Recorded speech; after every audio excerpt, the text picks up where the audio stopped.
বন্ধুরা, একেবারে ছিন্ন ভিন্ন হয়ে গেল পুরো অস্ট্রেলিয়ার টিম। বিগত 3 বছরে অস্ট্রেলিয়ার টিম একটি আইসিসি ইভেন্টও জিততে পারেনি। অস্ট্রেলিয়ার টিমের এখন এমন দুর্দশা হয়েছে যে তারা টপ 8-এও পৌঁছতে পারল না এবারে টি-20 বিশ্বকাপে।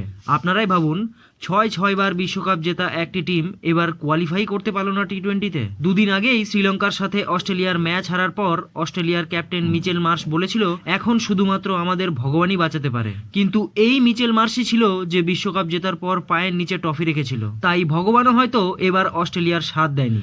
যেদিন থেকে মিচেল মার্শ পায়ের নিচে ট্রফি রেখেছে তার পরদিন থেকে অস্ট্রেলিয়া একটি আইসিসির ইভেন্টও জিততে পারেনি। 2024-এ টি-20 ওয়ার্ল্ড কাপ, 2025-এ চ্যাম্পিয়ন ট্রফি, 2025-এ ওয়ার্ল্ড টেস্ট চ্যাম্পিয়ন ট্রফি, এমনকি এবারের 2026-এর টি-20 বিশ্বকাপ থেকেও তারা বেরিয়ে গেল। আসলে কালকে জিম্বাবুয়ে আর আয়ারল্যান্ডের মধ্যে খেলা হওয়ার কথা ছিল, কিন্তু বৃষ্টি হওয়ার কারণে এই দুই টিমকেই এক পয়েন্ট করে দেওয়া হয়, যার কারণে জিম্বাবুয়ে অস্ট্রেলিয়াকে পেছনে ছেড়ে সুপার 8-এ কোয়ালিফাই করে গেছে।